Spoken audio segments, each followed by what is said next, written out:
pay-per-view, I will teach D-Man how to respect a lady with a woman's rights. I will go to the Money in the Bank pay-per-view and I will dismantle you because I can. It's Talkamania. You're going to have to be better than phenomenal if you want to take this title from me at Money in the Bank.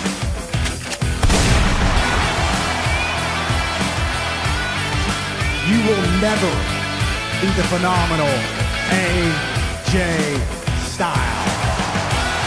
I am positive that at Money in the Bank, I will take the WWE title from you.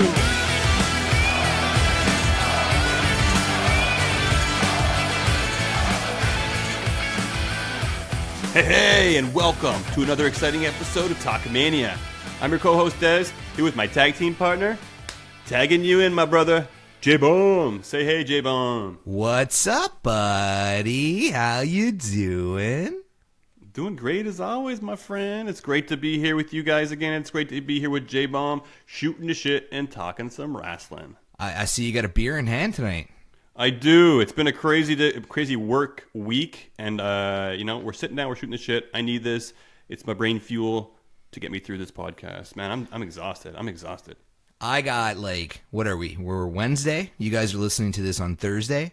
So when you do hear this, I am 1 day away from getting on a plane, flying 3 hours south, and hitting up Florida, baby.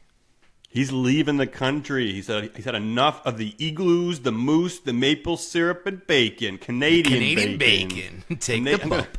Canadian bacon, which is ham. I don't know. I've never had bacon. All I've had is that ham. I've never had bacon in my life. Yeah, I don't know. I mean, I went to the States once, and I got a bacon pizza, and it was like these little dried up giblets with a little bit of fat on it. I mean, it was delicious, but it wasn't bacon.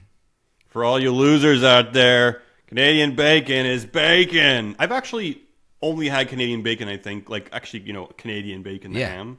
Once my whole entire life. And I don't see it anywhere either. Where were you when you had it? At the Cabana Sucre. We have down here is we call it Cabana Sucre. It's pretty cool. Sugar Shack. Yeah. You go up there, it's very Canadian. There's a petting zoo, there's trees, it's out in the nature. You have maple syrup. They take these sticks, they put maple syrup on it, and then you kind of put it in the snow. So it's like a maple syrup, frosty treat. That's they great. Give you eggs, bacon, beans, pork rinds. Pork rinds. Yeah, no, there's pork rinds.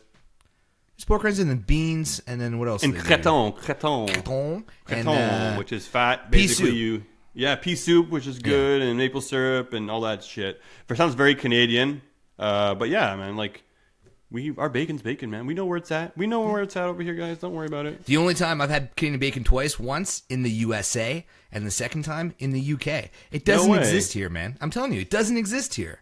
You actually go to the grocery store, and I don't see it at the grocery store. Because it's not real here. It's an American thing, or it's UK Eastern thing. Canada or something like that. Maybe not Eastern. We'll Western. ask Danny. Danny, if you're listening, let us know. Is there Canadian bacon? Pretty sure he's over in Labrador, so cool. We'll have to check it out with him. But yeah, no, I'm getting out of the country, and what's really cool about that is the last time the Bruins were going to the Stanley Cup Finals in 2011, I left Montreal. And now here we are, 2019. I'm leaving Montreal once again. The Bruins are more than likely going to be in the finals. I'm not going to jinx them, but they're more than likely going to be in the finals. And I will be out of Montreal, and I feel like that's good luck. So, the more important question is, why did you come back to Montreal? Well, Get out of here. Get out of here. I came back for the Canadian bacon. I couldn't live without it. You're supposed to be supporting your city. Come on. And that hockey team of ours that didn't even make the playoffs. Yeah, I don't even feel like they support their own city, but that's a whole other story, man. Dude, I've given up. My heart was broken too many times, man. But that's awesome. Good for the Bruins. They're making short work of the Hurricanes. Yep. But you know what?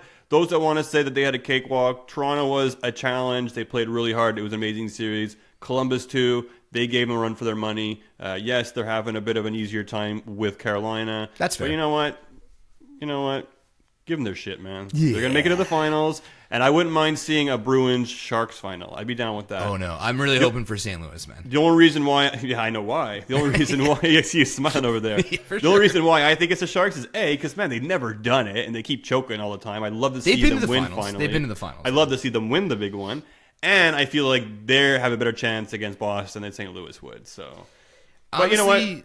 Yeah. Much love to Bruins. Hope they pull it off for your benefit. Wow. But, you know, Thanks. I'm being holding back and I'm being a bit nice. I see the joy it brings you, my friend. You're glowing. He's glowing, guys. Glowing. He's glowing. And good luck. But we'll see what happens in the finals. It'll be a shark versus a bear. Yeah. The NHL playoffs have been tough. Tough on my liver and tough on my, ability to watch Raw and SmackDown live. I haven't watched it live for the last 2 weeks. I've really gone through it quickly. At work the next day, and it seems like I'm not missing much. I mean, wrestling Twitter is all over the WWE right now, and we're going to do our best in this episode to not be so negative, because there is a lot of positives in the wrestling world right now, and that's what we should focus on. Oh, man, look at this guy. He should be speaking for the masses on Twitter.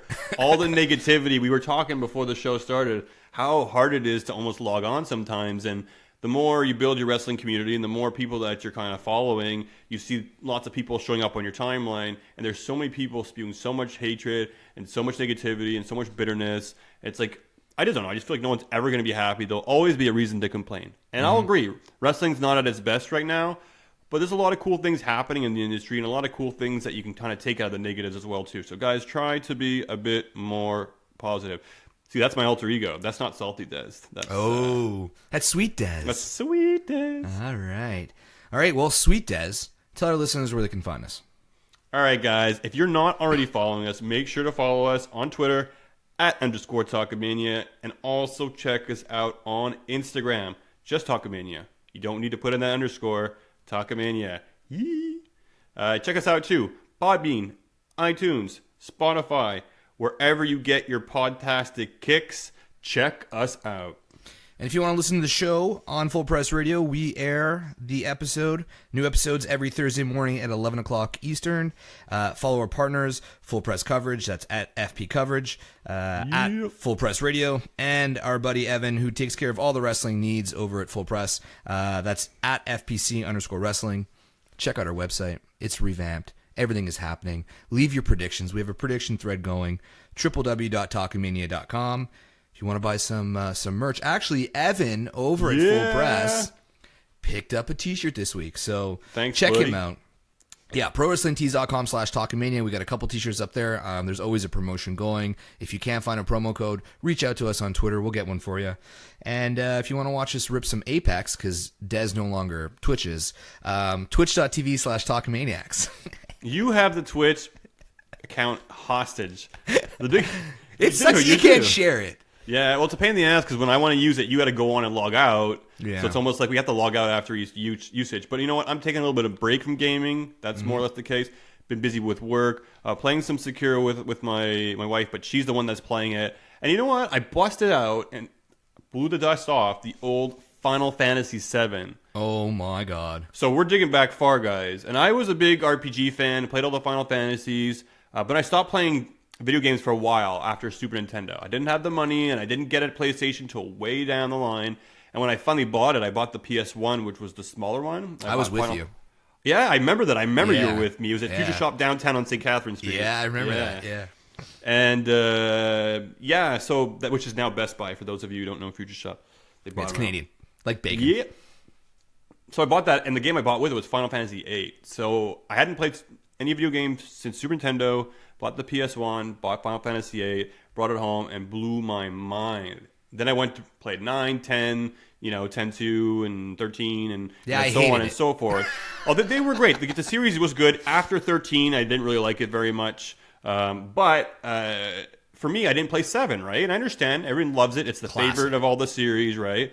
But I hadn't played it. So when I went back after playing all the games that kind of modernized, I went back and played, the polygon graphics of this, which was mind-blowing graphics back in the day, and it just was really hard to get through. But you know what? I'm really itching to play a good RPG, and I'm checking back and checking the best games of all time, and it's always there, and I've never finished it. So now I'm actually sticking it through. I'm going to take it off my bucket list of games to play, and I'm working my way through it. So maybe I will broadcast it, guys. I didn't think there'd be any interest in it because it's an RPG. Some of you guys don't like that stuff. But maybe I'll throw some shit up there, and if not, you can keep watching this schmuck play Apex. Yeah. You got it for Xbox or for PS4? PS4. Gotta play. You can get old games for it like that? Yeah, they release them on the PlayStation Network. They have all the old ones, so I probably will go back and play them all progressively. But dude, if you're going to play Final Fantasy, it's Square Enix, tied closely to Sony. You got to play it on PlayStation, man. You know what I'd like to play? There was that like shooter game for South Park way back in the day. Do you remember that? Nope. Dude, we played it. You'd like be able to shoot cows and poo. Is that when you're like running around the city or something? It's just very casual Nintendo 64 shit? Or yeah, what? N64. It was like a first-person shooter. You just saw like your gun running around, and you remember There's that game? much better games than that, my friend. I know, but it was silly and fun. Anyways, let's talk about wrestling. That's what we're here for. On today's episode, we're going to be going over the news that's going around the world of wrestling. There's a lot. And we have a new segment today. It's going to be salty or sweet. And we're going to find out which side of the coin Dez falls on from some of the takeaways from this past Raw and Smackdown. So it should be interesting. And then we're going to do a Money in the Bank preview, not a prediction show. Yes, we're going to tell you who we think are going to win individually. But our prediction show is this Sunday, 5:30. I'm going to be calling in drunk from Florida on Full Press Radio, 5:30 p.m. So get in on it. You can call in. We'll post a number all over Twitter.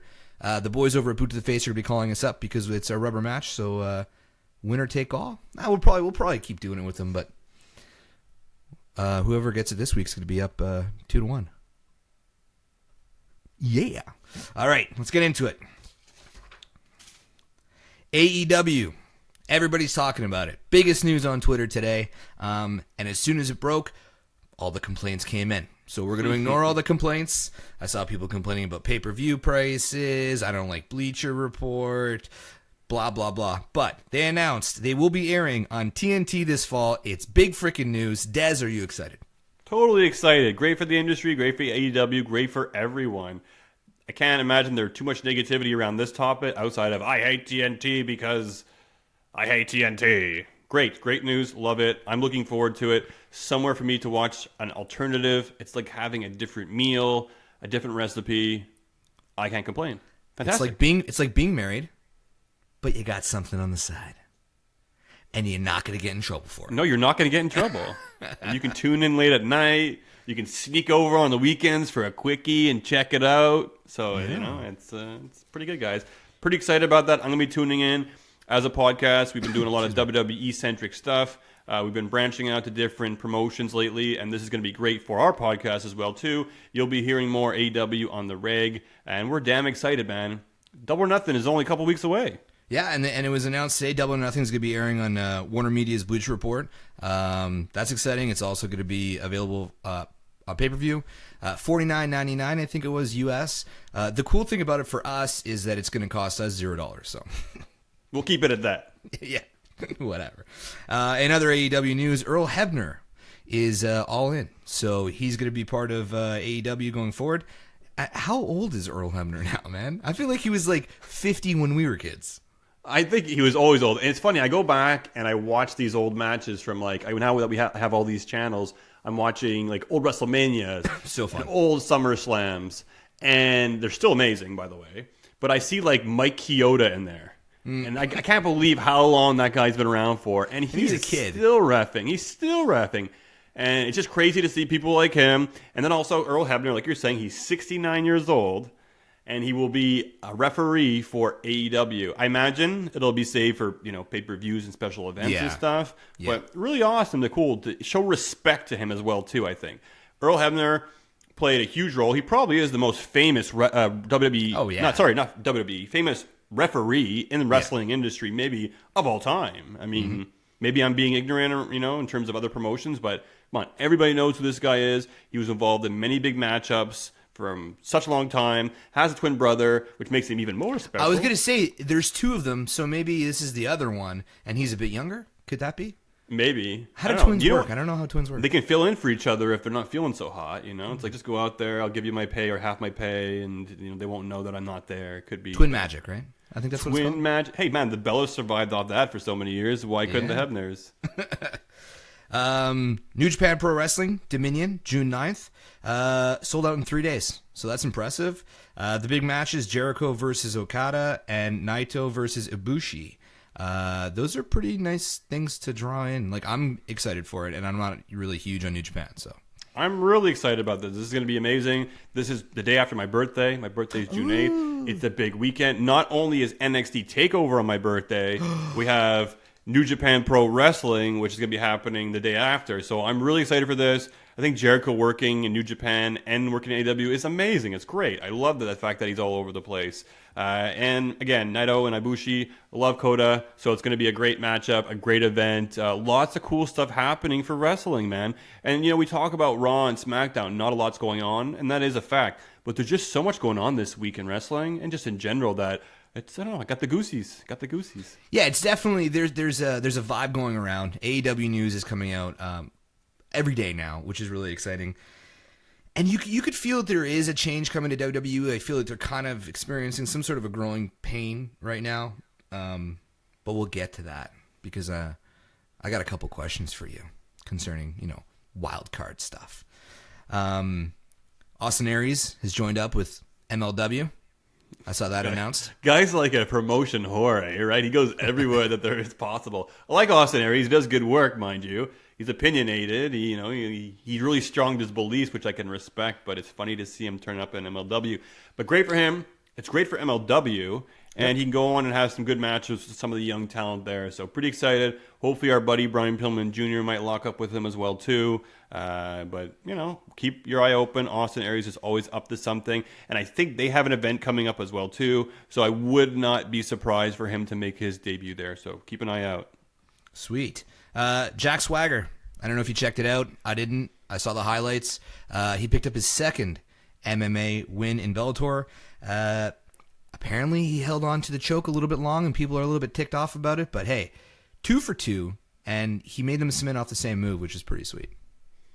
I wasn't that impressed by it. I mean, like, Giant Swagger, he probably worked his ass off. He's in shape. He knows his way around fighting. He was a mat wrestler. Yeah. But maybe I don't know his opponent very well. But the guy looked like me. Yeah, he looked like J-Bomb, pretty much. But yeah, basically, he got off a couch. And there's been Big E even made a funny joke. Go back Kevin and Owens. check this. Kevin Owens. But yeah, so I wasn't that impressed. I mean, they're trying to build him up, right? So they're giving him like these easy wins, and then they're going to give him somebody good. So we'll see how he fares off against that. Him keeping the chokehold on for too long, it wasn't that much longer. It wasn't whatever, get over it. But I guess if you want to be adrenaline's pumping, man. That's it. You want to be fair and respectful and send a message. I mean, whatever. Is what it is. Get over it. But the biggest thing people aren't talking about, or you aren't, dude, the guy said he had a boner after he won. Did you catch that promo? No, I didn't catch that. Yeah. Jack Swagger said that? Yeah. He was like, I'm hard right now. I have a boner. He said a boner. I have a boner right now. It's like, dude, what the fuck? And what he probably did? He probably did. And maybe I would too, if I was in there and I mixed it up over there. But yeah, he literally was like, talk about what are you talking about, man? Like, I got a boner. Awkward, eh? What did it was funny though. It was making news, so that's all that matters. Not as funny news. Man, that's a bad transition. Silver King suffered a heart attack during a match versus Juventud Guerrero last week, and he died shortly after. I mean, it's a hit. I don't remember him, though. Like, I don't remember him from WCW. I tried to go back and watch it, and I'm like, I don't recognize him. Well, again, I think he was outside of our era and what we were watching at the current time. So apparently he did have some important parts. Eric Bischoff was saying he was a very integral part of WCW at one era. A lot of wrestlers were talking about the matches and experience they had with him. So obviously he'd been around. But maybe this will also inspire a lot of us to go out and check his stuff out. But yeah, I definitely was. I did watch back the match. It's very sad to see what happened. It's hard when this is your profession all your life and the trials and tribulations you go through, and it must be harder for people, at an older age performing. So maybe I hope those who are performing at an older age might, think about just making sure that they're in good health when they do it. And yeah, not saying that he didn't, But, you never know. And it's just a very sad, unfortunate thing. And I do also feel like they could have reacted a little bit quicker. I don't know if you watched it, but... I didn't watch it, but I read about it, and it seemed like a lot of people... Yeah, they did take a little bit too long to react to it. I think, people in the ring really didn't know what to do. They weren't prepared for this kind of thing. In the WWE, they would have thrown the X up, but they literally, just kept going on. The guy ended up pinning him. It was kind of cringy and not... great the way they handled it, but let's wait to hear and find out more people's perspectives and what happened. But very sad news. So best of heartfelt sympathies and condolences out to the family and friends. It's not easy, and it's very sad news for the industry. Yeah, that's hard to transition from as well, but the show must go on. Let's talk some WWE news. It was announced that Smackdown will remain 2 hours when it moves to Fox. And the rumors are flying all over the place. Is it going to the main channel? Is it going to stay on the main channel? Is it going to FS1? I read rumors that in their contract it can't go to FS1. I think it's safe to say nobody knows what the hell is going on. So we just have to wait and see. But it seems like it's going to be sticking with 2 hours. I don't think it's going to be on the main Fox channel. That just doesn't make sense to me. They have their sitcoms and all kinds of stuff on there. I think it's going to be... I heard Fox Sports 1 all the way. Maybe more than I do, and maybe things have changed. But if it's not Fox Sports 1, it'll be on a Fox Sports channel. I have to say at the very least. But yes, fantastic that they're making it 2 hours. Is it fantastic? So now my big thing, and we're going to get to this too, it's with this whole wild card rule, it really sucks for a lot of the talent because people can kind of come over from one show to the other, and then they won't get a fair shot to be in Raw or SmackDown. Yeah. And we're going to talk about that shortly. I see what you mean though. Yeah. Well, I don't really want to talk about it, but it seems to be big news. Seth Rollins and Becky Lynch are officially a couple. Oh, your little heart didn't melt when he posted that picture. I liked what Rusev wrote. Are you going to get in trouble now? And then Seth Rollins trolled him. He's like, not on Rusev Day. Yeah, that was great. We always love Rusev Day here on Talkamania. It is no news. But come on, Rusev, it was a different situation. You guys were playing in a love angle. Lana was dating Ziggler or was with Ziggler or leaving you for Ziggler, or whatever the hell it was. And then you guys get engaged on a weekend and post a picture. Come on, that was career suicide. Clear case in point because really not much has been going your way since.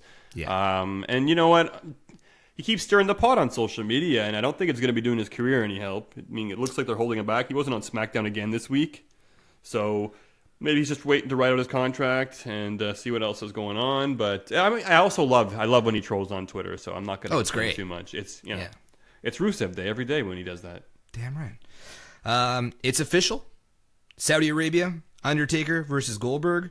Not going to lie. I feel like WWE is finally listening to our podcast. If you're going to throw legends in a match, throw them in against each other so they're not taking anybody else's spot. I'm not stoked to see this, but I'm cool with this. I'm interested to see how this match shapes up because it's going to be like a 3-minute match, right? It's going to either be Goldberg hitting some shoulder thrust in the corner. Maybe Undertaker will do the arm twisting rope walk, and then it'll be spear, jackhammer, or it'll be just big boot, choke slam, tombstone. But I don't know, man. It's really going to be hard to call who calls this one. I could see Undertaker giving Goldberg the W here, so we'll see. I just don't see him getting the upper hand on Goldberg legitly and then choke slamming and tombstoning him. I just think it has to be a spear, jackhammer kind of deal. Do you think there's any way? Because this would be a cool spot if they were both younger. Undertaker goes up in the jackhammer, somewhat reverses it, and then turns it into fantastic. Would love it. That would make the match awesome and okay for me. Like you said, a lot of us are going to complain, and you'll see social media during this match. Old relics, dinosaurs, wrestling. What the fuck is this? Put them in a match by themselves. There's going to be tons of matches in this card. Lots of stuff to enjoy. We're getting a 50-man battle royale again. Those are always cool, enjoyable to watch. But yeah, man, I'm very curious to see how this match is going to shape up. Obviously, they're calling it the Sands of Time, so it's kind of funny because it's the sands of old timers. We're getting Randy Orton and Triple H again. It's funny. It's for the 100th time, but they also haven't wrestled in a long time, so it's kind of we'll it's see new to me. How are they going to play this up too? How are they going to work into this angle? So we'll see. Whatever. I'm curious on what other matches shape up, and I don't know. I'm not super. It's kind of like a special event, right? If it's on a Friday, I'm game for it. Friday pay-per-views at work are great. I'm watching it. I have 3 screens in my office. I can live GIF. I can cut things. I can post on social media easier. So if it's a Friday pay-per-view, I'm all about it. So basically, it allows you to not do your job, and you can just be lazy, watch wrestling, and do your shit. Actually, you know what? I'm calling you lazy, but you got 3 screens and you're micromanaging, so you got your shit together, son. There you go. Look at you, throwing out compliments today. Spoiler alert, if you guys don't want to know about this, tune out for the next minute or so. Extreme Rules pay-per-view card has seemingly leaked. I was not aware of this. Dez loves the dirt sheets, so he sent it to me in the notes. But apparently we're getting Kofi Kingston versus Randy Orton versus Kevin Owens. And we're also getting Seth Rollins versus Baron Corbin in a tables match. And then AJ Styles versus Drew McIntyre. So if this is telling us any indication, maybe none of these guys won Money in the Bank. Could that be it? Well, just think about it. Consider it when you make your Money in the Bank predictions. And also remember, these things can change. But I will say that these were the tentative matches weeks ago, and now a few of them have added stipulations. So the fact that now they have stipulations, they're refining the matches and getting down to these fine details. So it's very possible that these could be the matchups. But look, you got Kofi, Orton, Owens. So what does that mean? Does Kofi retain? Possibly. Does Owen win? Yeah, possibly. Does Orton win the Money in the Bank? Yeah, and who's the champion? I mean, Owens might be the champion going into this, right? Orton could be the champion, man. And actually, Kayfabe Chronicles, he posted on our prediction thread over on Full Press, and he thinks that Sammy being put into the match, Sammy's going to win. Sammy's going to help KO beat Kofi, then cash in on Owens, and he's going to be the champion. That'd be great. Now, if that happens, I'm all about it, man. Yeah, I don't see Sami Zayn as a champion yet. I mean, a lot of people might be booing me right now. But he would be that type of champion. Yeah, he could be that type of champion. Look, he's a Montreal guy, too. I want to give him that, credibility of he should have that title belt. And I'm not saying he won't ever have that title belt, but I'm not sure if it's yet. But I do think McMahon loves this Sami Zayn character. I think it's an emulation of what McMahon feels and thinks about the fans. Yeah. I think that's what I've also been reading, too, on the dirt sheets, is he goes out there and that's basically McMahon's voice piece of being like, F you fans, you don't know what you want, blah, blah, blah, blah, blah. You're Which the is kind problem of with perfect. This. Which is perfect, right? And Sammy's doing a great job of it. And honestly, he's the most entertaining he's been, right? Mm-hmm. So we'll see. But that is great. I think that'll be an excellent scenario that played out. I was thinking based on this matchup, maybe Kofi was going to retain to make it look like Kofi got that win at the pay-per-view, defended against Kevin Owens, and then Orton comes out and steals the title off him. Maybe. We're trying to predict something that we're not even sure the actual matches are, right? No, I know, man. right? Us fans. Lars Sullivan was apparently fined by WWE $100,000 for his comments on some forums like way back in the day. We spoke about it on last week's episode, but I do find it odd. I get that they have to do something. I get that they have to say something, but to fine somebody for something they did while they weren't in the company, I'm like, what? So on one hand, I'm agreeing with you. They shouldn't go back and say, we're fining you for something you did like 7 to 10 years ago. They shouldn't. That's ridiculous. It's nonsense. Very weird.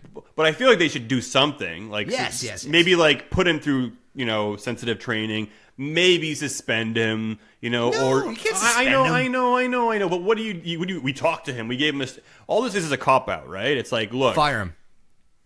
Oh, yeah, if you're going to do it. Really. Look, I've been saying week after week, I always think there's something that's going to get this guy in trouble, and we're already looking at things that are getting him in trouble. So, yeah. And it's funny, we said how we talked about this like a week or two ago. I talked about this Lars Sullivan dirt shit, him saying all these anti-Semitic and bashing other wrestlers and Stephanie and all that stuff. I talked about that like a month or two ago.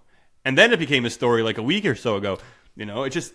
Look at you. They're listening to the podcast. It's Talkamania, But anyways, now here's a question: did they really fine him $100,000? That's what I'm kind of getting. So apparently Mars is the one who reached out and said Mars Bar, and they're like, "What the hell's up with this? We don't support Snickers."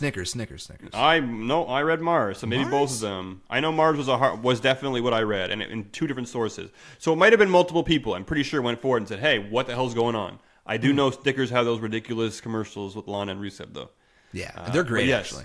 Yeah, well, that's what they do now. These two, they do the commercials, right? Like if we're not going to get TV time, let's get the product placement in there. But yeah, I mean, they had to do something. I hope they legit find him, if anything, and I hope they legit put him through sensitivity training. I don't think they should be bashing him or at least, reprimanding him for something he did so long ago. But you don't want somebody with that mindset, at least in my mind, because my views aren't aligned with his. Snap some sense into him. That's not the way put him through some sensitivity training, fine. But is it actually happening is kind of the big question for me. Yeah. I agree.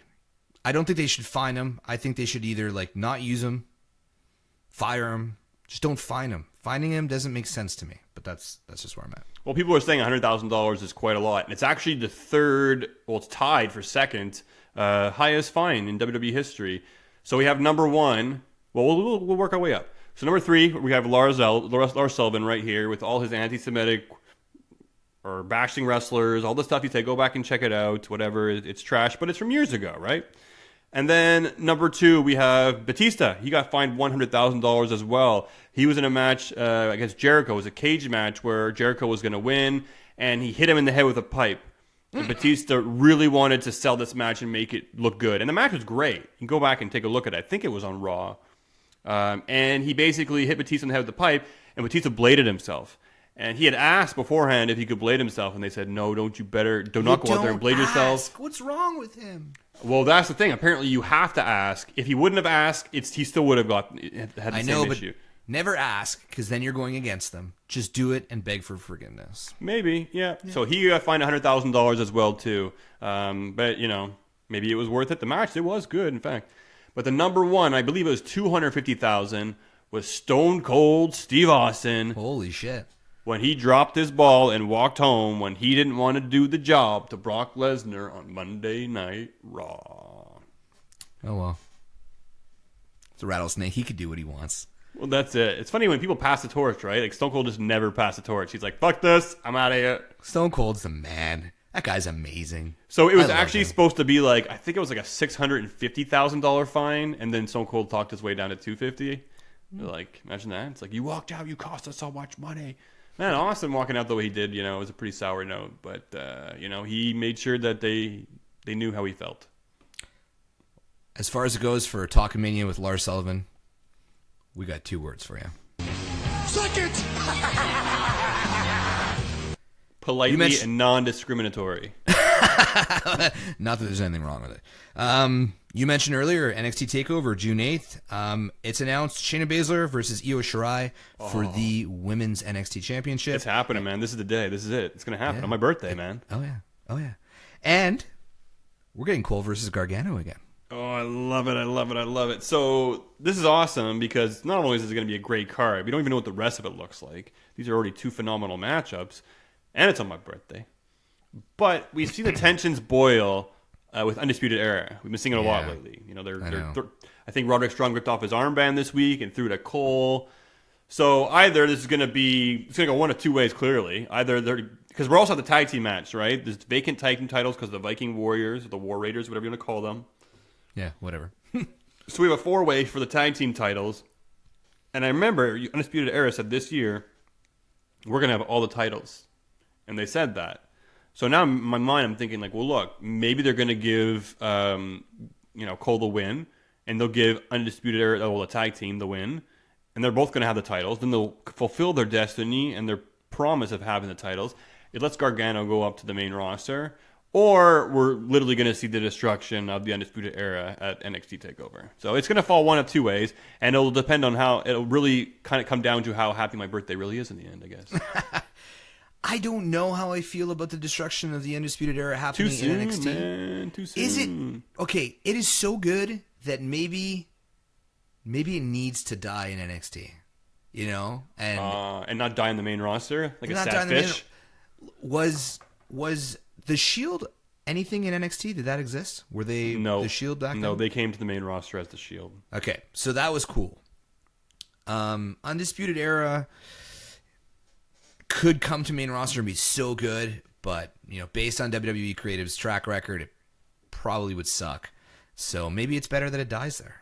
I just think it has more of life left to it, and I think it should become a bigger faction, like NWO or DX. Like I feel like this could be the faction to grow into a much larger faction, and Yes, this is a get chance. some women They in have there, that too. feel, they have that music, they have that vibe. Just come on, guys, don't pull the plug on it just yet. All right. So that's the news. We're going to take a quick break, and on the other side, we're going to be coming back with our new segment, Salty or Sweet. What's up, guys? We just want to take a quick second and tell you guys about this new app that we've been using. It's called Podcoin.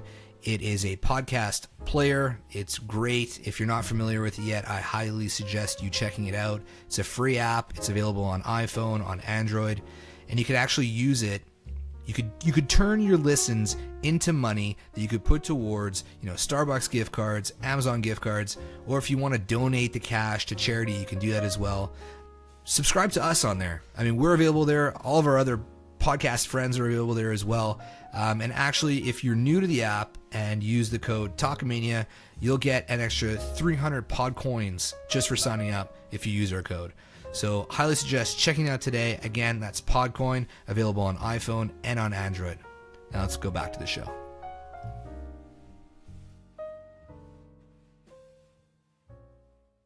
So my cat poops in the tub. This is the same one that has fleas or what?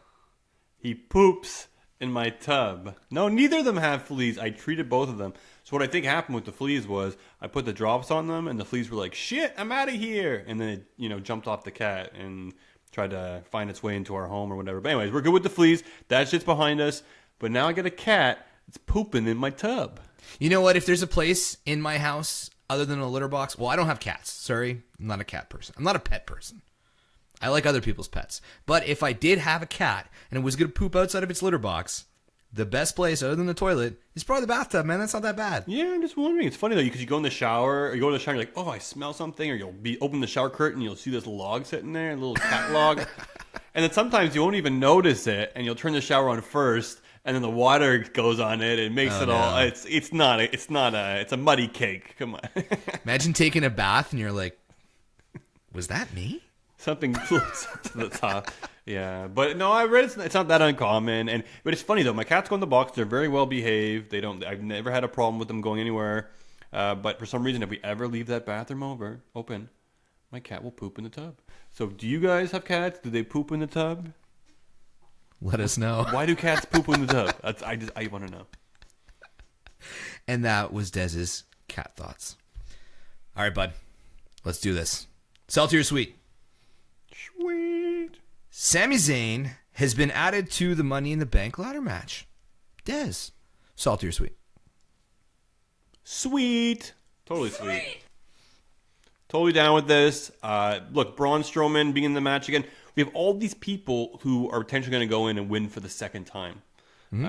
So I'm not fully convinced Braun Strowman was going to win anyways. Having Sami in the match makes it more conceivable that maybe he will be. Look, I had done my predictions kind of ahead of time, and when I heard that I saw that Sami was entered, I had to rethink things a little bit.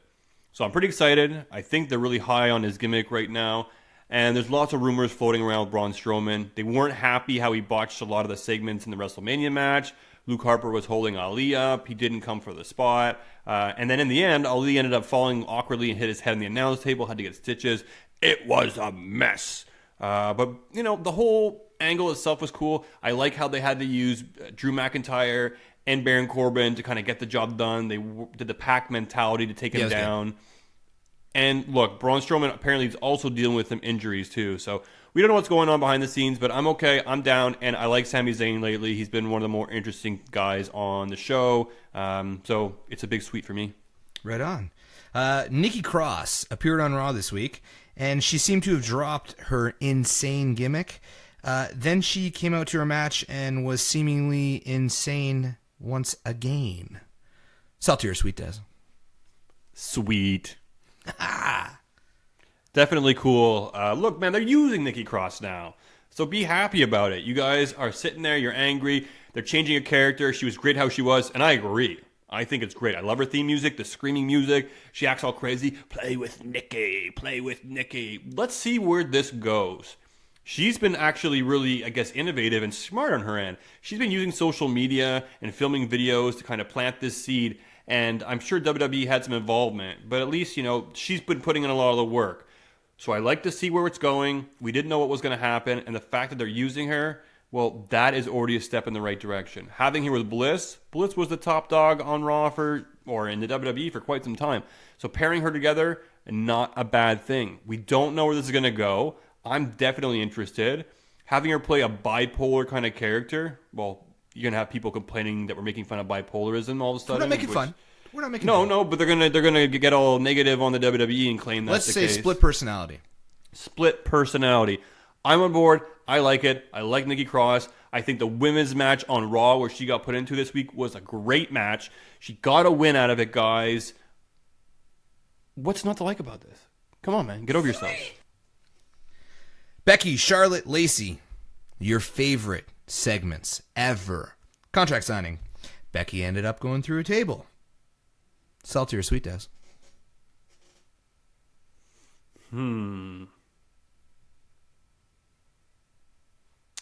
Sweet. Oh! Sweet! If I got to pick one or the other, I didn't hate this. I don't normally like contract signings. In fact, I hate them. And you know what? As much as, well, you know what? I even gave up on that weeks ago. Lacey Evans, considering the amount of time she's been in the WWE, she's doing pretty good. She's doing pretty good. Her promo's all right.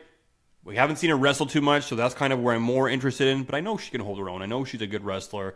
But, it was cool. I love the dynamic of it. I love the trolliness. I love the fact that Lacey's able to shoot off these promos. Charlotte being there, too. Becky putting out that picture of McMahon's twins. And then pointing to both of them. And then my twins, the belts. I like that as well, too. And look, they put somebody through a table again. So we saw that with AJ and Seth. I thought it would be stale, but they ended up powerbombing him. It was a little bit slow. Lacey's kind of getting her grasp on things, but I didn't hate it. Now, I'm not saying it's sweet as in this is amazing shit, but it doesn't really get me salty. There you go. Well put. I feel like these women, I think at least Charlotte, for one, is kind of coming towards the end of her feud with Becky. And for that is sweet. I'm happy that that's going to be coming to an end. That was my follow-up. Are we going to get different matchups after Money in the Bank? I think so, and I think Charlotte said it in a few in a promo this week that this is going to be the end. This is going to be the end of their feud, where she's going to basically take the title and win. Who knows? They could change their mind, and maybe I'm reading too much into it, but it made it sound like this is going to kind of be the end of it. So yes, that's why it's sweet, and it's going to be sweet because look, man, we get double duty with the man on Sunday, and we get to see Charlotte and Becky go at it again. As much as you hate this feud, these women have good matches with one another. Evolution. Great matches. Match of the year for me last year. So I'm super excited for this. It's going to be sweet, and then we can move on to other things, which is awesome. All right, let's talk about Dana Brooke, man. Dana Brooke walked away from Raw this week. Everybody's talking about it. She had a sweet spot jumping off the ladder. She went way higher than I thought she was going to go. Thank God the ref held that ladder, because had he not, I think she would have died. This push from Dana Brooke, you have to think that even after Money in the Bank, it's still going to be going on. So, Des, are you salty or sweet? Dana Brooke. It's been pretty sweet. Sweet! My man! Dude, I was saying, this girl's got to take it and run with it. And I'm not going to sit here and praise Dana Brooke and say she's the savior of the women's division, even though they don't need one. She is on Raw right now for me. She is on Raw. Look, she's getting the Kofi treatment here because of Ali going down with injury. Sasha's not there, and because Sasha's not there, she's been... Oh, there you go. J-Bomb's already forgot about our friend. But she's been put into the spotlight, and it's been a great opportunity for her, and she's been running with it. A little bit bumpy at first with some of her promos, but she went out there, and that match, the women did great. I was one of my favorite matches this week on both Raw and SmackDown. I thought it was top notch. The fact that she jumped off that ladder on Raw, she didn't need to do it on Raw, but they were doing it. And I noticed on SmackDown too, they were doing some bumps with the ladder to get people excited. But she jumped high, and that was a really good spot. So for me, do I think she's going to be a key player moving forward? I really think it comes down to her involvement and her performance this Sunday. This is really a put up or shut up match and moment for her. I hope she does well, and I expect big things, and she's got to go big or go home. So Dana Brooke, don't make me regret this, but lately, sweet. Dude, I love her theme music. When she comes out, she's so, like, I always find it's really awkward and weird when people have, like, catchphrases and, like, I don't know what you would call it. I guess taunts or whatever. But she comes out and it's just so fluid. I don't know what she does, but I like it better than the Sasha Banks smooth thing. So just a little leg flippy twist thing, very and cool. then pumps and her she's jacked. arm. And Yeah, she's jacked. She looks great. She's looked like, and I don't mean it in a way like she wasn't looking great before. Don't get at me. I just mean that like she's in amazing shape. She's in amazing shape, and I can't wait to see what she does. I'm very happy that you're sweet about this. I think I'm gonna change the dial on you a little bit here. Ricochet ate a pin to Baron Corbin. Dez, salty or sweet? So I'll say I'm salty. Now I don't know if you guys can hear this, but that's a salt shaker. A real salt shaker. I'm shaking it right now. I got one in my hands.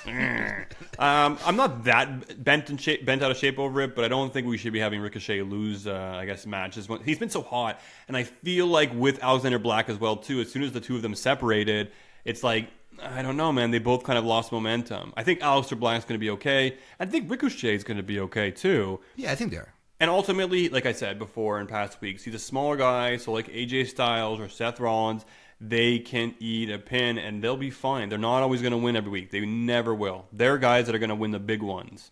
And look, Baron Corbin, all this is them building him up going to Money in the Bank. He's lost a bunch of matches in the past. They want to make him look strong going into Money in the Bank, make him a possible contender. And look, he's one of their biggest heels, so they got to give him wins once in a while to build up some of that credibility. So I get it, and I actually agree with what they did. I think it's fine. It makes sense to me. Okay, cool. But Ricochet losing? Fuck that shit. Yeah. And I don't like Corbin, man, so that's all it is. It's just from the heart. It's from the heart, but I get why it happened. Bray Wyatt finally revealed his new character look this week on Firefly Funhouse. I like the look. However, I'm not going to say it was too soon. I just hope that when we do see him in person, like on TV, not in like the pre-tape vignettes, in the ring, I hope that we still get to see both sides of him. Because I'd really like to see him wearing that sweater and like doing the right thing out there sometimes. So, Bray Wyatt's reveal. Dez, salty or sweet? Sweet.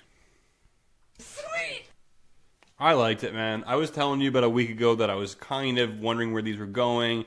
Getting a little bit tired. I'm probably one of the rare people who were saying that, but I wanted to see what was going to happen. And now it's going somewhere sooner rather than later. It's only, the third week of this or fourth week? Cool. Sounds good.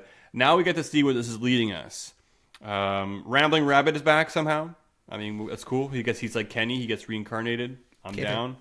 But now we get Bray Wyatt in this. I don't know if he's going to wrestle in that mask, but it's mix of like Joker, Venom, meets Slipknot. I'm not exactly sure what's going on there, but really badass. I like it. The cinematography, everything's been cool. I agree with you. It would be really cool to have him come out in his sweater and be really fun and friendly to all like the kids and be nice and friendly, and then somehow transition into this character. So if he can play the two, that would be great. Really excited. I want to know where his first match is going to be. Yeah, who's his first feud? That's it. Right? It's going to be really exciting. I hope they don't just give him a jobber to eat up. Look, they're going to make him unstoppable when he goes into this. But ultimately, it's going to come down to his in-ring performance. And sometimes with Bray Wyatt, the connection is just not there and it doesn't translate well. I've always liked his matches, actually. I have. Though, I mean, I think it's all right. But I just, hasn't...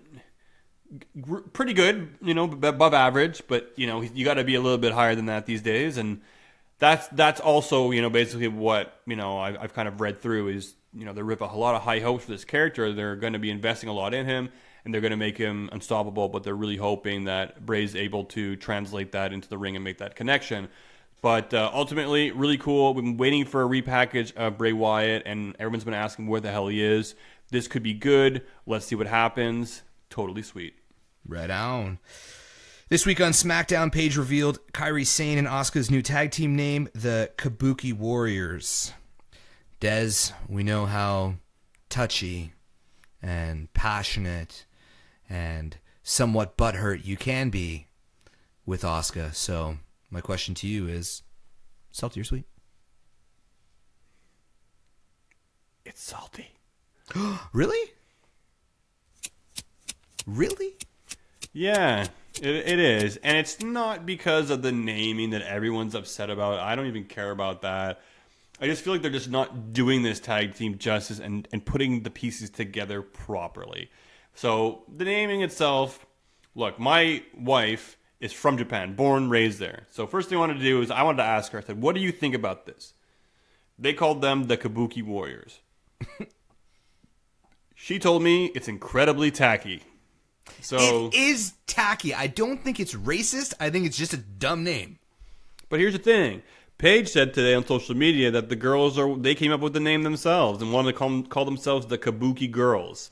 That's a better name. And then McMahon was like, Warriors. Everybody's a warrior. So, what, honestly, if I had my way, I would have had it the Pirates of Tomorrow or the Empirates. I thought that would have been cool. I don't like Empirates. Well, go to hell. We don't care what you have to say. All right, yeah. But ultimately, look, I think they should be doing the team a little bit more justice. Even the programs they're being put in, they have very limited time. I don't get to see really what they can do in the ring. Well, I mean, I guess that's weeks to come. But I feel like it's going a little bit too quick. I feel like they're going to be thrown in this tag team title match. They're going to get the titles, and then they're going to pass on to the next person. I agree. It all comes down to, and it's not even Asuka and Kairi. It's honestly the women's tag team division. It's a mess. It's a mess. We talk about it all the time. I know. It's a mess. Look, yeah. Sasha went home because of her frustration. This was the tipping point for her. Who? And that girl there who does that thing there with the glasses there. And, these two are great. I want to see Asuka and Kairi together. Super cute. They are great in the ring. But, man, I'm watching Kairi's matches on the main roster, and you don't get the quality compared to her matches at NXT, right? They have great matches, great flow, transitions. Now it's like go out there, do a story in 2 seconds, and then I like the roll up on Mandy. That was cool. They're building that tension there with Sonya Deville and stuff. But man, I don't know. Sometimes I'm trying to get more on Mandy Rose's side in terms of her progression, and she can cut an okay promo. But her wrestling is really stinky this week, man. She was sloppy. That knee is good every time. Though. Yeah, it's good, but it just seems like a go-to. It's kind of sloppy, and even when she does the transition or chain wrestling, gets thrown in the corner. She got to be more aggressive and more just let your body hit things. And it just seems she's being a little bit too safe. And these girls are a little bit out of their league, I guess you could say. But anyways, look, don't like the name. Could be worse. I'll get over it. I just think the way they're going about building them as a tag team and the women's tag team division, lots of salt. The way when Paige announced it, I mean that no reaction. That's not going to be. But good. You know what? That's partially on Paige too. It looked like she didn't even care. Her heart wasn't even into it. And even outside of the ring, look, I talked about Zelina Vega. She works so hard outside the ring when she's that manager at ringside. Paige, she couldn't even say Kairi's name the first time. She could not say Kairi's name properly the first time she came out and introduced them. That shows you how much she's working hard to invest herself into this. I'm not trying to knock her, but I just don't. Paige does not work with them. And look, let's rewind a little bit and add that to it. A big part of my frustration and saltiness, Paige being with them makes no sense. It's somewhere to put Paige next to somebody really good like Asuka, and I get this whatever Paige has contributed, and the salt is pouring out of my veins right now. It doesn't make sense. I get her being the microphone talking piece, whatever the fuck she's going to be, mouthpiece. Yeah. But don't have them cut promos. Have them cut promos in Japanese, or have them cut one sentence promos. It's fine. It's fine. This doesn't make sense. Fair enough, man. You got me all lost in a fluster. Okay. I think I'm going to reel you back in, but it seems Kevin Owens and Sami Zayn are back at it together again. Zayn appeared on Smackdown this week as part of the wildcard rule, and he helped attack Kofi Kingston. Sami Zayn is always attached to Kevin Owens. We love them individually, we love them together, but are you salty or sweet on them being put back together so quickly? Hell yeah, I'm sweet. Kevin Owens, Sami Zayn, two peas in a pod, man. Some people are just tied together. They're kindred spirits, and they are always going to be connected at the hip or cross paths, man. Look at Owen Hart and Davey Boy, right? Those two were always together. It always worked. They can work separately. And look, they were awesome. I think it's fine. It's not going to hurt them. And we don't know what's going to happen out of this either. Like, look, is Sammy a wild card wrestler, but Kevin Owens isn't? Like, is that what's... I don't know who's wild card. I don't know how the rules work. They keep changing it. It looks like Sammy can go on either show. Well, here. Let's put these two together, because my next one is wild card rule, salty or sweet. I guess I'm salty over the wild card rule. Right, yeah. I mean... It just got me so confused, and usually I'm on top of my shit, and I know what everything is and how things work, and it frustrates me because I don't. Because they were like, well, 3 stars on this show, and 3 stars on that show. But now we have, like, the Usos, and we have, Elias, and Shane, and The Miz, and, like, I saw Drew, I think, on both shows, and I don't know what's going... Who is what? Tell me. Okay, fantasy hockey, right? And I'm sure a lot of our listeners play fantasy football. If you, first of all... A new season just started, and you drafted 2 different teams in 2 different leagues. That's what this wildcard rule is doing to me. This is what the Superstar Shakeup is doing to me. I don't know who's actually on which brand and who's the wildcard. Something happens in fantasy hockey, and I'm like, oh, my guy scored. I'm having such a good night. And then I look at my team, and it was half on each, and I'm actually doing poorly in both. And that's what I'm feeling when I watch WWE right now. And do these wild card guys have like a home base? Like, are they Raw, but they're wild card, they go to SmackDown, or are they just wild card, they can go to either one? I'm just so confused. They haven't kind of gone back to us and said, okay, these are the actual rules. But I feel like it's just because they don't know themselves. And they're basically allowing, it might make sense to move Bobby Lashley from one to the other. But I saw on SmackDown, they were like, Sami Zayn, the last wild card. Well, is it the last wild card? Because everyone seems to be the last wild card. I don't know. Tell me what's going on. I'm confused. So awesome for Kevin Owens being with Sami Zayn. Love the two together. I would love to see promos of them just eating the crowd up together, similar to what Zayn's doing right now. But we'll see. Maybe it's just going to be a periodic thing, maybe a once-off. Or maybe it will tie to that ultimate, Money in the Bank moment where Sami Zayn does screw over Kevin Owens. That would be pretty cool too. It would be sweet. And the wild card rule, salty. I think I got another salty one for you. We're gonna do this quick because we got to get through this segment because we still got to do our Money in the Bank preview. Mojo Rawley's new gimmick. It's salt because it's shit. And you can't put sugar on shit. Dude, that is just painful. I'm not getting it at all. His face paint reminds me of Nakano, or whatever the hell their name was. Oh, well, Nakano, right. Look, he's going out there and he's trying, but it's not like he's doing anything no one's ever done before, and like he's trying to be groundbreaking. I don't know. I just never really bought into Mojo Rawley, and he could be an awesome dude. Just not for me, man. It's a waste of my time. It's the way he moves around the ring. I don't think it's just like, I don't know. He'll never be a big guy, a big player, man. I'm sorry, buddy. Okay, and now to end off the segment, okay, and I'm gonna end it off sweet. I want your sweet moment from Raw. Sweet moment from Raw? Yeah. It's going to have to be Cesaro versus Rey Mysterio, man. Love that match. Great treat to have. Cesaro, I was worried that he was going to get buried somewhere since he split up with the Bar. But it was a really cool match. Cesaro was playing a little bit of the heel, but the guys had a great chemistry in the ring. A lot of cool spots. So for me, that's my sweet for Monday Night Raw. And your sweet from Smackdown Live. I have nothing. You got nothing? I thought it was going to be was it Fatal 4-Way? The 4-Way match with Andrade, Ali, Finn Balor, and was it Orton? So here I have nothing, and then in brackets, the Fatal 4-Way was okay. Which it was. I guess it was decent. But you know what? I'm sick of this Randy Orton shit. I gotta tell you, man. This guy, all he does is go out there and rely on that whole, like, RKO. Hey, man, when you have one really good move, that's all you need to rely on, Yeah, but right? at the same time, when he's busting this really cool move, half the time, it's the other guy that's putting in the work to make it look good, and all he has to do is just be there. You've told me a million times that you don't ever give Randy Orton credit for that RKO, and, I mean, I get it, but I think he's really good at it. Like, I've never seen... He's a poor man's diamond cutter. Yeah, but it's better than the Diamond Cutter, I find. Like, the one that he did on whoever it was that did the Shooting Star Press and he caught him. Evan Bourne, right. Yeah, but that was all that was not him. It was Evan Bourne. He still had to time it. The other guy just had to do his flip. Look, there is some timing in there for sure. And I don't mind this whole RKO thing, but that's all he's riding on. He's not like also doing this and also doing this and doing all these other things. But it just is always, it comes out, he does his promo, he shows up when he wants to, and he's just like, RKO. And every single RKO is out of nowhere now. Well, that's Michael Cole's fault, so fuck him. Vintage Randy Orton. All right. We got through it. Not bad. Money in the Bank talk. Let's do a quick preview. Let's do a run through the matches. We're going to make our official picks on Sunday, 5:30.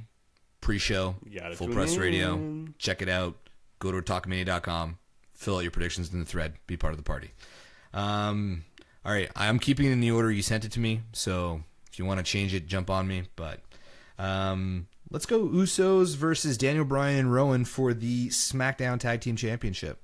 Right. This match was added recently. We saw that they won the tag team titles recently. Fought the Usos. So, you know what? How can we spice up this pay-per-view? How can we kick things off in style? Usos bring energy to the house. Daniel Bryan, Rowan, going to be a good match. It's going to be a good match. It's all right. I think it's all right. But look, we're doing our official prediction show on Sunday. I feel in my gut, you're not going to have the Usos winning it back. They're not going to slit up those titles. So I think Daniel Bryan and Rowan are going to escape with this one offhand. We'll see. But I think that's where it's headed in my opinion. I think it's pretty safe to say. I don't think they're going to move the titles around that quickly. I'm leaning towards Daniel Bryan and Rowan, but we'll see what happens. We'll see what happens between now and Sunday. Look, man, I want to talk to you about this next match because I don't know if you've been talking to Tony's niece. Have you been talking to her? Tony's niece, Tony Storm. With the time difference with the UK, it's really hard to communicate. Plus, my wife keeps checking my DMs, and she's like, "Who the hell is Tony's niece?" But yeah. Well, look, on a separate point, Tony Nese is going to be taking on Daivari. Oh, Arya from Game of Thrones is going to be there. Sure. Is that the one who burned everybody down and took a heel turn or some shit? I don't know. I don't watch Game of Thrones, but Khaleesi did the heel. Everything gets spoiled. Yeah, spoiler. Well, actually, it's not that spoiled if you didn't know who. I can never watch Game of Thrones just because I know everything's going to happen just because of social media, and it's sad because I would have really liked that show, and I know whose fault is that? It's all yours, first of all, dude. Come on, it's your fucking fault. For going on the internet, sorry. No, it's for your not fault watching. for not watching it. Yeah, I know. You know what? I'm sure it's great. I'm glad you guys are enjoying it. I miss that bandwagon. It's a bandwagon I'll never be able to get onto. It's still watchable even with the spoilers. I'm not kidding. I know. I'm always told that, but it's just I know every twist and turn. So I have to wait 5 years or smoke a lot of weed so I forget all that shit, and maybe that's what I'll do. All right. Tony's niece. That is the subject here against Daivari. I think this match is going to be great. Apparently, Tony's been having some of the best matches, I guess, on 205 in quite some time. He had one with, I think it was Tozawa recently, and another one recently as well, too. Great matches. Check it out. Tony's going to keep the title because he just won it. I will refrain from giving my prediction until Sunday. Samoa Joe versus Rey Mysterio, and I forget who dropped the bomb on SmackDown, but they're actually talking about the kid looking more like Samoa than it looks like Rey. So Cesaro. Cesaro. Yeah, that was why the whole match happened.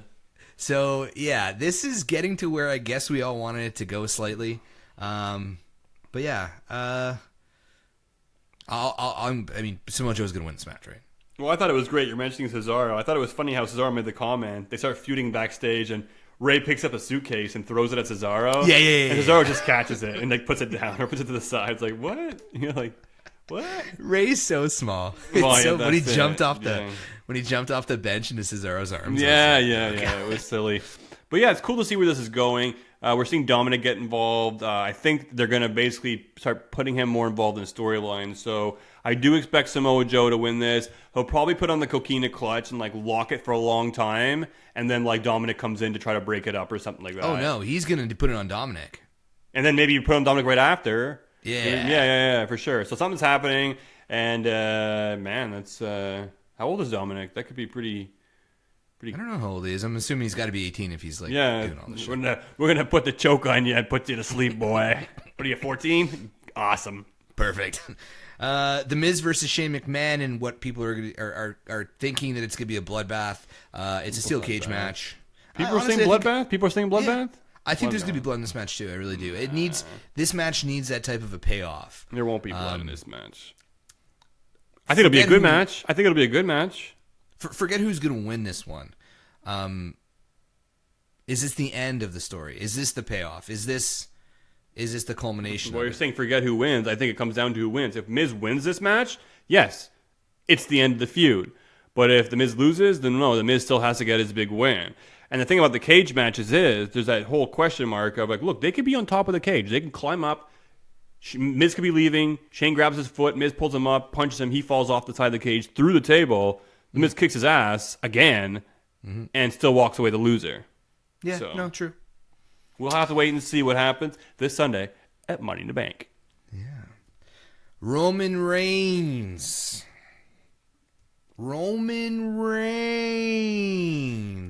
And I can't get over.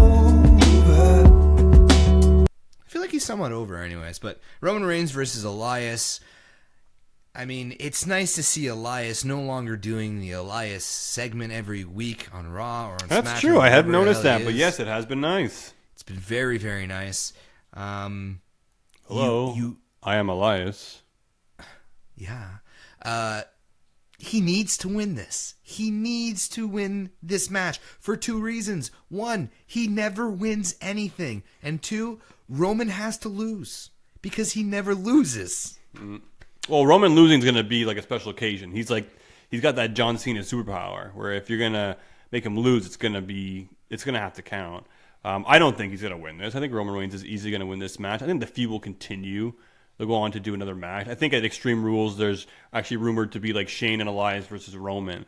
That'll be where Elias gets his win, I think. When there's a 2-on-1 stipulation to have that little footnote next to the win. Roman's going to win this unless there's some kind of interference or DQ or something. That's pretty much it, man. That's pretty much it. I'm going to say the word you love, fodder for Roman Reigns. Mistake. That's such a mistake.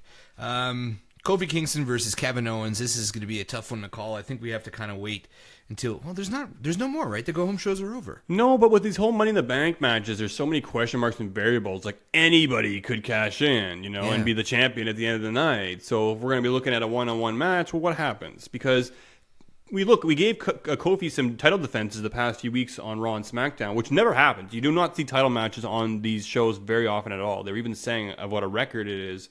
Or it hadn't been like 8 years or some shit like that.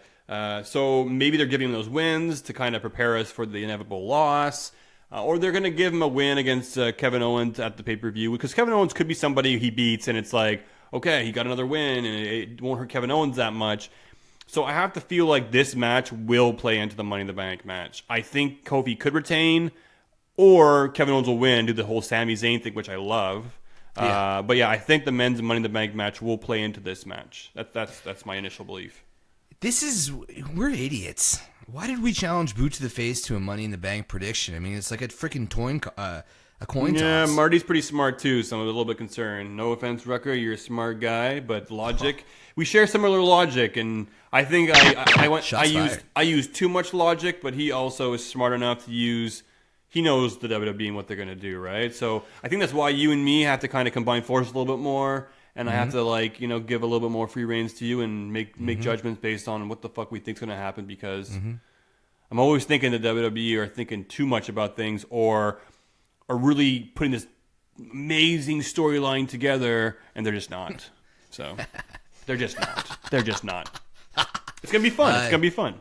It's going to be fun. Actually, we're going to have to talk to Boot to the Face to come up with some rules because we got to put some stipulations if there's a cash-in.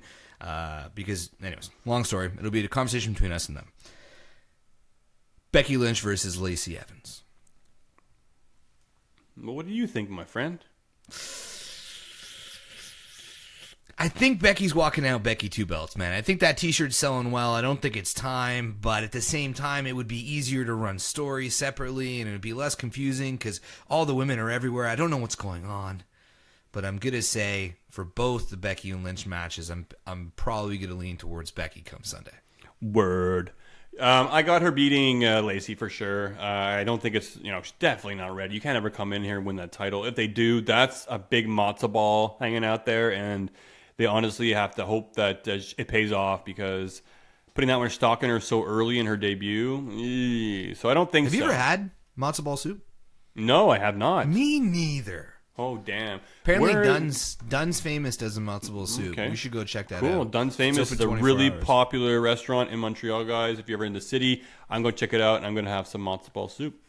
Yeah. And Becky's going to have some blonde lass is ass to kick on Sunday at Money in the Bank. It was a stretch, but it worked. And then she's going to go on to face Charlotte Flair. Now, here's the thing. If they're going to be finishing off that feud, I have to imagine, and also with the big reveal of Seth dating Becky and keeping all the couples together, that if she's going to drop a title, and if the feud's going to end, it's going to have to go to Charlotte Flair, and Becky's going to remain on Raw. Well, it has to go. That's how I feel. Wait, she has to drop the title. I get you, but it doesn't have to go to Charlotte.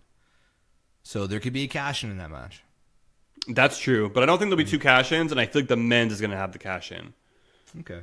Yeah, I think didn't Alexa Bliss cash in last time, or who won? Yeah, Alexa Bliss exactly, right away. So they're not going to do it again 2 years in a row. They'll probably do the men's cash in right away, and the women will hold on to theirs. And I think it's also going to be like a heel and a face wins, or we'll see. It's going to be so interesting. There's so many variables, and I'm super, super excited to see what Boot of the Face thinks and what scenarios will play out. So I'm really stoked for this show on Sunday, man. I know, and I'm not going to be able to watch it live. I'm so upset. I mean, I could. Loser.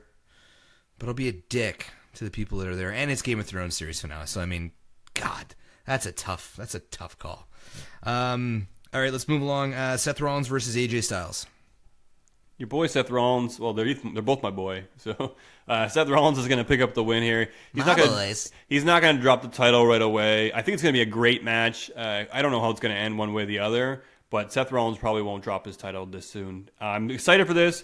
The build-up hasn't been as great as I thought it was going to be. Actually, no, it's been good, but this week, it was the go-home show. I feel like there could have been something more done for it, but maybe this feud's going to go a little bit longer down the road. Not sure. Maybe they'll finish it up at SummerSlam, but really excited for this. These are two guys, a dream match that we want to see more and more of, so hopefully it's going to deliver. I think it will, and I think Seth Rollins will probably hold on to the title a little bit longer.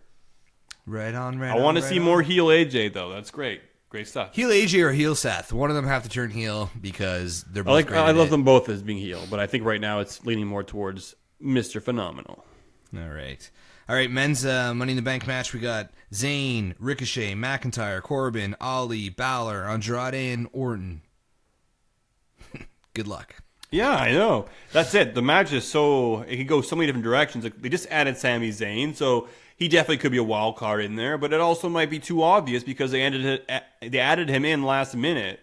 I'd be totally down for the whole angle of Kevin Owens beating Kofi with the help of Sami Zayn, and Sami maybe cashing it in. But I feel like if he had already won the briefcase and then was helping Kevin, it would be a little bit obvious that was what was going to happen. That's okay. I don't know. And ultimately, I don't think Ricochet is going to be doing it because it's a little bit early in his career on the main roster. Corbin won't win as a second year. Balor already has the IC title, and he's rumored to be feuding with Andrade in the near future for it. Andrade picked up the win this week on SmackDown, so I'm looking at that going into the pay-per-view. So I have to think it's either going to be McIntyre or Orton. McIntyre, they're super high on. He's obviously a big player for the WWE. He helped Sami Zayn get into the match by taking out Braun Strowman. But I don't know if he needs the match. Like, I feel like McIntyre could be inserted in a match at any time and legit win the title, and it would be believable.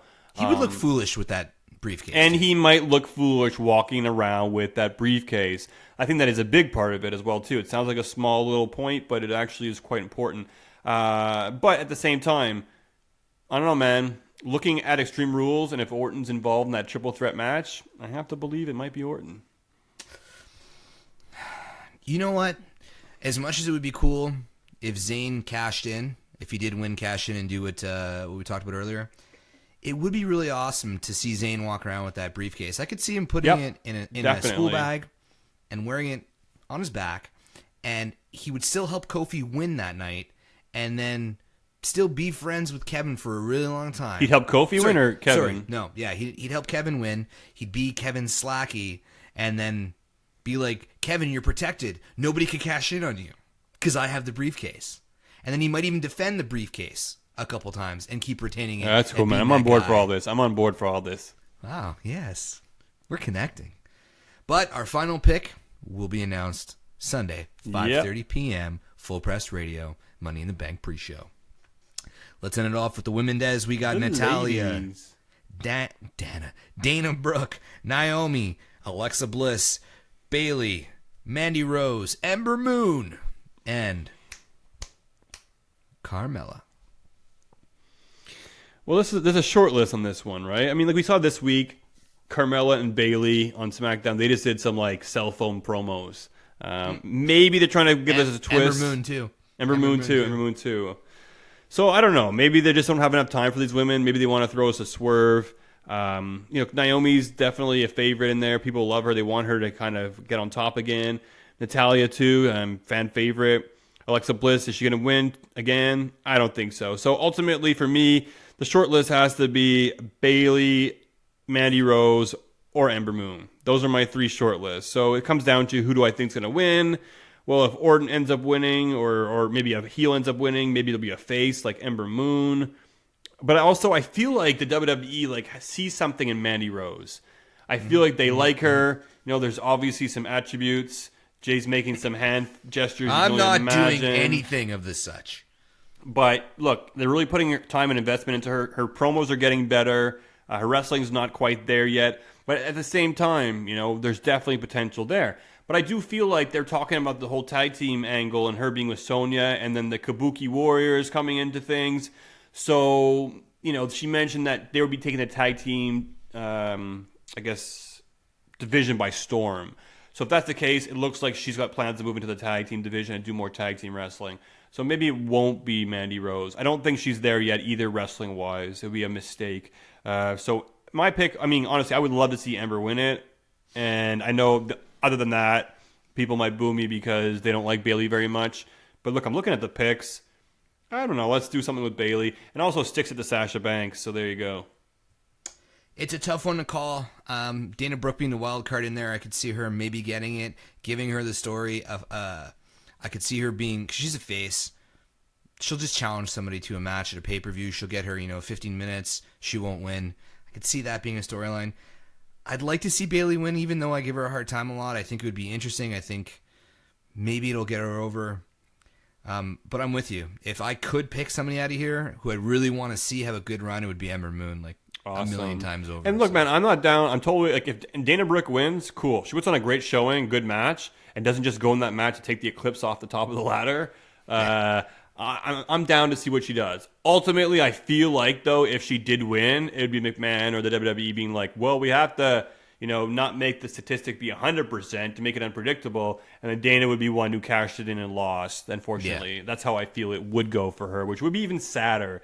So I just hope she's a good match. She leaves her mark, and good things are to come thereafter. We did it. Woohoo! Woohoo! All right. So, guys, to wrap up the episode, we got a lot of stuff coming up. I'm leaving for Florida on Saturday. I'm going to miss you.